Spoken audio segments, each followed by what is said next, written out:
Hi gang, Artie here, and I thought I'd try something a little different this week and do a commentary over the two designs I'm drawing in the footage. These characters are from my current project, Project Midmith, which is a working title by the way. They're both specifically from the later part of the series and are mostly important to the setting. They're a big part of the contextual backdrop, but they also help develop the main characters a bit, especially Felix. The one I'm drawing right now is called Kaya Prinz. She's part of a species called the Striff, who are basically ape-like creatures, but with a tail like a spider monkey that works like a fifth limb. They kept the tail throughout evolution because they stayed in the trees, effectively becoming experts at both ground and treetop movement. They're a very human-adjacent society, but they're generally seen as a bit more archaic by the rest of the galaxy, as their society most reflects like the Mediterranean in the Hellenistic period, instead of the more medieval vibe of the current regime. Kaya specifically comes from a culture on her home planet that is very progressive in a technological sense, very forward-thinking. But also, they seem like they're always on the brink of doing something stupid.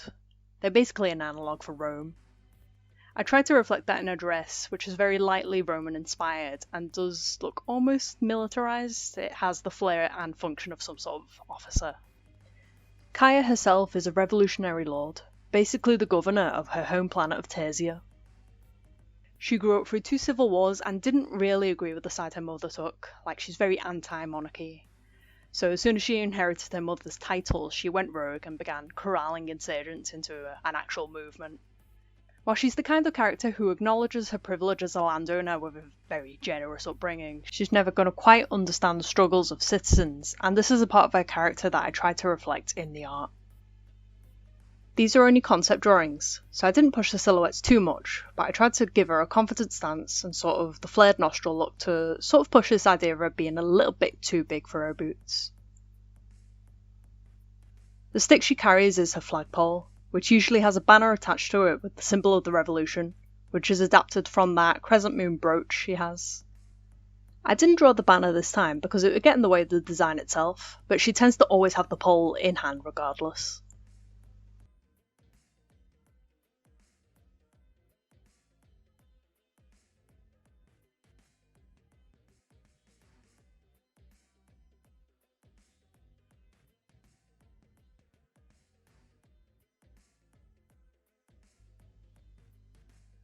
Now this is Zedek. He's a friend of hers and also a friend of Felix, who you will have seen in a previous SPEEDPAINT, which I'll link below. He's a speaker. That's the name of a species from a planet called Oak. They're not really comparable to any real-world species. There's a bit of fox, a bit of raccoon, a bit of ringtail. They're a venomous species, hence the bright blue colouring in places. The barbs on the tail secrete venom.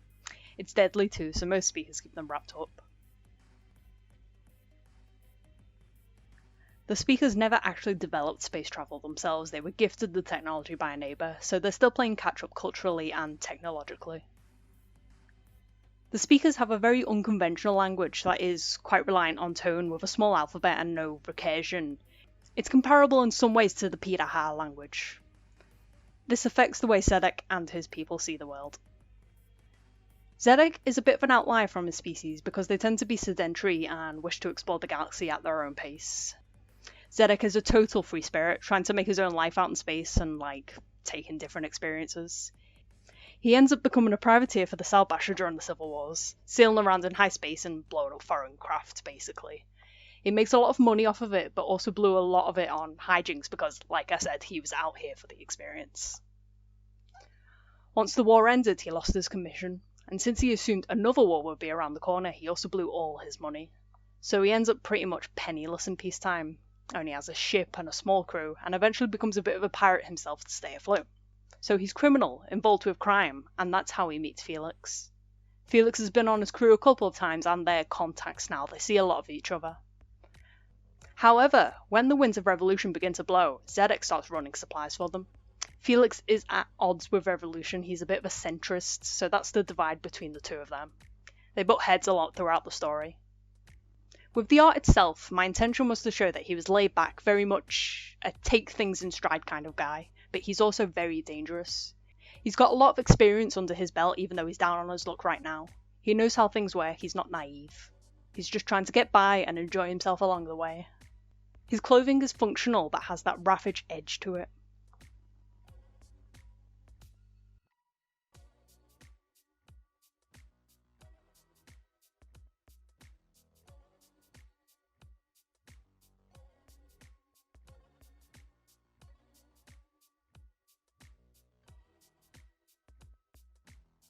And now onto the colouring for a brief moment. I already have way too many brown-haired characters in Project Midmith, so I wanted to shake it up with Kaya and give her a more reddish hue. I initially considered giving her black hair, but I feel like the red colour goes better against her skin and also reflects her fiery personality. Her eyes were nearly black too, but again, I was much more leaning towards the reds and yellows as I got into drawing her. On the other hand, my original idea for Kai's clothing was red, which obviously didn't mesh very well with her newly red fur. So first I tried out blue, and eventually settled on a royal purple to indicate her social status.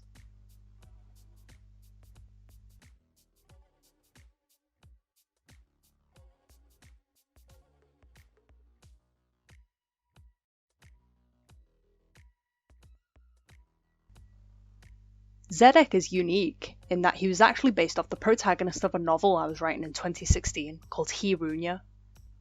His character was called Uxed, and not much has changed between him now and this beta version of him. I tried to update him though, giving him bright blue highlights to bring out the design a bit more, and also to indicate that he's a venomous creature. The spots and stripes were also a late addition. I felt like they drew more attention to him being a rainforest creature. It makes him look a bit like a genet or ringtail. I never have the clearest image in my head when it comes to colouring. I have aphantasia, so often what I picture in my head doesn't actually work well as a colour scheme when put to paper. So what I tried to do is get the values down first, and then play around with sliders until the clothing and body seem to match. If they don't match, I shake the values up a bit. That's why Kai's tunic and Zedek's pants both end up dark.